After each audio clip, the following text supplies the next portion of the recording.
নেশাময় আসক্তি লেখিকা বন্যা শিকদার পর্ব ১০। অয়ন কিছুক্ষণ সেখানে দাঁড়িয়ে থাকে। একবার নয় দুবার নয়, বারবার আহির দিকে তাকিয়ে চোখের ইশারায় উঠে আসতে বলে। কিন্তু আহি একদম নড়েচড়ে বসে না, উল্টো বাবার পাশে বসে দাঁত কেলিয়ে হাসতে, যেন ইচ্ছে করেই তাকে আরো খেপিয়ে তুলছে। এই দৃশ্য দেখে অয়নের ধৈর্যের বাঁধ ভাঙতে শুরু করে। সে দাঁতে দাঁত চেপে বিরক্ত কণ্ঠে বলে ওঠে, দোয়েল পাখি, আমার রুমে আয় তো, তোর সঙ্গে আমার পার্সোনাল কথা আছে। আহি নির্লিপ্ত ভঙ্গিতে তার দিকে তাকায়, চোখে মুখে এমন এক ভাব দেখলে কেউ বুঝতেই পারবে না মেয়েটা এত বিচ্ছু। সে কোনো উত্তর দেয় না, শুধু ঠোঁটের কোণে হালকা হাসি ঝুলিয়ে বসে থাকে। ঠিক তখনই অয়নের কণ্ঠস্বর কানে যেতেই মহিবুল শেখ গম্ভীর হয়ে ওঠেন। আহি তোমার সঙ্গে কেন যাবে? তোমরা হলে ভাই বোন, তোমাদের মধ্যে এমন কোনো পার্সোনাল কথা নেই যেটা আলাদা করে বলতে হবে? মহিবুল শেখের কথায় ওহি যেন আরও সাহস পেয়ে যায়। সেই সঙ্গে সঙ্গে মাথা নেড়ে সায় দিয়ে বলে, হ্যাঁ হ্যাঁ অয়ন ভাই, আব্বাজান তো ঠিকই বলেছেন। আপনার যদি কিছু বলার থাকে এখানেই বলুন। অয়নের মুখ শক্ত হয়ে যায়, চোখে একরাশ বিরক্তি জমে ওঠে। সে আবারও আদেশের সুরে বলে, তোকে আসতে বলছি, তাড়াতাড়ি আমার পিছু পিছু আয়। কিন্তু এবারও তাকে থামিয়ে দেয় মহিবুল শেখ। আগের চেয়েও স্পষ্ট ও কঠোর কণ্ঠে বলেন, বললাম তো আমার মেয়ে তোমার সঙ্গে যাবে না। যদি কোনো দরকার থাকে এখানেই বলো, আলাদা করে কোথাও যাওয়ার প্রশ্নই ওঠে না। অয়ন দাঁতে দাঁত খিচিয়ে হঠাৎই বলে ওঠে, আপনার মেয়েকে আমি শক্ত করে বুকে জড়িয়ে চুমু দেব, দিতে দেবেন? দেবেন না তো? তাহলে শুনে রাখুন, ওকে আমার রুমে নিয়ে গিয়ে পটাপট কয়েকটা চুমু দিয়ে আবার ঠিক আপনার পাশে এনে বসিয়ে দিয়ে যাব। বুঝতে পেরেছেন তো? জাহিদ শেখ হঠাৎ করেই জোরে কাশতে শুরু করেন। তিনি এক পলক নিজের ছোট ভাইয়ের আগুনঝরা মুখের দিকে তাকান, তারপর পরিস্থিতি আরও খারাপ হওয়ার আগেই কিছু না বলে কিচেন রুমের দিকে হাঁটা দেন। তিনি ভালো করেই জানেন এখন এখানে থাকলে জামাই বনাম শ্বশুর যুদ্ধ অবশ্যম্ভাবী। পরক্ষণেই মহিবুল শেখ বজ্রকণ্ঠে গর্জে ওঠেন, বেয়াদব ছেলে, কোথায় কি বলতে হয় সেই বোধটুকু কি তোমার নেই? সে দীর্ঘশ্বাস নিয়ে আবারও কঠোর স্বরে বলেন, আমি তোমাকে কতবার বলেছি আমার মেয়েকে নিজের মাথা থেকে ঝেড়ে ফেলে দাও, অথচ তুমি তার বদলে এমন অসভ্য কথা বলছো। অয়ন হেসে ফেলে, সেই হাসিতে বিন্দুমাত্র অনুশোচনা নেই, আছে স্পর্ধা আর জেদ। বললেই হয়ে গেল নাকি? আপনার মেয়েকে আমি বিয়ে করব, আর আপনাকে নানা ডাক না শোনা পর্যন্ত আমার কাছ থেকে কোনো সভ্য ব্যবহার আশা করবেন না। তা আপনার প্রবলেম হলে কানে তুলা গুজে রাখুন। তারপর হঠাৎ করে আহির দিকে তাকিয়ে অয়ন বলে উঠল, দোয়েল পাখি, তুই নিজে আমার কাছে আসবি নাকি তুলে নিয়ে আসতে হবে? মহিবুল শেখের মুখ রাগে শক্ত হয়ে যায়, তিনি দাঁত চেপে বলেন, এদিকে এসে বলো, এক থাপ্পড় দিয়ে সব দাঁত ফেলে দেব। আর দরকার হলে আমার মেয়েকে একটা পাগলের সাথে বিয়ে দেব, তবুও তোমার সাথে এক চুলো সম্পর্ক করব না। অয়ন হেসে ওঠে এবং মুখ বাঁকিয়ে আওড়ায়, তা দেবেন কেন? আপনি তো নিজেই একটা পাগল, তাই মেয়েটাকেও পাগলের সাথে বিয়ে দিতে চাইছেন। চোখের সামনে দিনরাত একটা হ্যান্ডসাম ছেলে ঘুরঘুর করছে, তাকে না দেখে আপনি ওই পাগল ছাগলের কথা বলছেন। আপনার রুচি এত জঘন্য কবে থেকে হলো শুনি? মহিবুল শেখ চেঁচিয়ে উঠল, অয়ন! আরে শ্বশুর আব্বা, এত চিৎকার করছেন কেন? এমনিতে আপনার হাই প্রেশার, কখন কি করে বসেন বলা যায় না তো। অয়ন শান্ত দৃষ্টিতে আহির দিকে তাকিয়ে আবারও বলল, আপাতত তোর পানিশমেন্ট তুলে রাখলাম, পরের বাদরামি করার ফল পাবি। তাড়াতাড়ি রেডি হয়ে নে, 10টা প্রায় বেজে গেছে। অয়ন কথাটা বলে গটগট করে নিজের রুমে ঢুকে পড়ে। আহি সেদিকে তাকিয়ে দীর্ঘশ্বাস ছাড়ে, একটু হাঁফ ছেড়ে বাঁচল। অয়ন শার্টের হাতা গুটাতে গুটাতে সদর দরজা দিয়ে বেরিয়ে আসে। দেয়ালে ঝোলানো ঘড়ির দিকে একবার তাকিয়ে কপাল কুঁচকে যায় তার। ঠিক 11টায় অপারেশন, আর এখন বাজে 10:30। মাত্র 10 মিনিটের মধ্যেই তাকে হসপিটালে পৌঁছাতে হবে। সময়ের এই চাপটুকু তার কাঁধে যেন পাহাড় হয়ে বসে আছে। কিন্তু সবচেয়ে বড় সমস্যা আহি, সে এখনও রেডি নয়। একবার ডাক দেয়, দুবার ডাক দেয়, তিনবার ডাক দেয়, কোনো সাড়া নেই।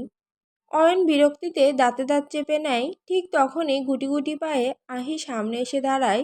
আর ঠিক সেই মুহূর্তে অয়ন থমকে যায়। সাদা কলেজ ড্রেসে আহিকে আজ অসম্ভব রকম সুন্দর লাগছে। সেই সৌন্দর্য কোনো সাজগোজের না, একেবারে স্বাভাবিক, নিষ্পাপ। চোখ ফেরাতে চাইলেও পারে না অয়ন। এক মুহূর্তের জন্য সময়, অপারেশন, হসপিটাল সব কিছু ভুলে যায় সে। অয়ন ভাই! আহি ডাকে, তার ঘোর কাটে। অয়ন অনিচ্ছা সত্ত্বেও নিজেকে সামলে গাড়ির দিকে পা বাড়ায়। দরজা খুলতে হঠাৎ চোখে পড়ে ড্রাইভিং সিটের পাশে বসে আছে তার বাবা জাহিদ শেখ। অয়ন যেন পাথর হয়ে যায়। ভ্রু নাচিয়ে অবাক কণ্ঠে জিজ্ঞেস করে, আব্বা আপনি হঠাৎ আমার গাড়িতে কি করছেন? জাহিদ শেখ তাড়াহুড়ো করে উত্তর দেন, বাপ এখন আর প্রশ্ন করিস না, তোদের জন্য অপেক্ষা করতে করতে অনেক দেরি হয়ে গেছে। আমার গাড়িটাও স্টার্ট নিচ্ছে না, তাই বাধ্য হয়ে তোর গাড়িতে উঠলাম। দয়া করে তাড়াতাড়ি আমাকে কাঙ্ক্ষিত জায়গায় পৌঁছে দে। অয়নের চোখ কপালে উঠে যায়। কি, এখন আপনিও আমাদের সঙ্গে যাবেন? ঠিক তখনই আহি বিরক্ত দৃষ্টিতে তাকিয়ে বলে ওঠে, অয়ন ভাই আপনি এভাবে চিৎকার করছেন কেন? বড় আব্বা যাবে, এতে সমস্যা কি? আপনি ড্রাইভ করুন, আমি পেছনে বসছি। এই বলে আহি ব্যাক সিটের দরজা খুলতে গেলে ঠিক তখনই খপ করে অয়ন তার হাত ধরে ফেলে। হুশ, আব্বা আমাদের সঙ্গে যাবেন ঠিক আছে, কিন্তু তুই ব্যাক সিটে বসবি না, তুই আমার পাশে বসবি। আব্বা ব্যাক সিটে বসবে। আহি হতভম্ব হয়ে তাকিয়ে থাকে। অয়ন ভাই আপনি পাগল হয়ে গেছেন নাকি? এসব কি বলছেন? অয়ন দাঁত চেপে ফিসফিস করে, চুপ কর মাতারি। আব্বা আপনি ব্যাক সিটে বসুন। জাহিদ শেখ গম্ভীর কণ্ঠে বলেন, তোমার পিঠে ঝাঁটার বাড়ি পড়েনি বলে মাথা খারাপ হয়ে গেছে। দাঁড়াও তোমার আম্মাকে ডাকছি। অয়ন সঙ্গে সঙ্গে গলা নরম করে ফেলে, এই না না, তার কোনো দরকার নেই, এখানেই বসুন। আজ এভাবে গাড়ি চালাচ্ছি, বুড়া বয়সে ঢং দেখে বাঁচি না। হুম। এরপর আর কোনো কথা না বলে অয়ন গাড়ি স্টার্ট দেয়। গাড়ি ছুটতে থাকে নির্দিষ্ট গন্তব্যের দিকে। আর অয়নের বুকের ভেতর জমে ওঠে একরাশ বিরক্তি, অস্থিরতা আর না বলা অনুভূতি। গাড়ি চলছে দ্রুত, রাস্তার বাতাস আর অয়নের মন দুটোই অস্থির। অয়ন মুখ ভার করে স্টারিং ধরে ড্রাইভ করছে। মন চায় এই মুহূর্তে সব ছেড়ে পালিয়ে যেতে, কিন্তু যাওয়া অসম্ভব। কত শখ, কত ইচ্ছে ছিল বাসায় না পারলেও অন্তত গাড়িতে বসে দু চারটা আদুরে চুমু দিতে পারত। কিন্তু ভাগ্যের নির্মম পরিহাসে সঙ্গে আছে নিজের বাবা।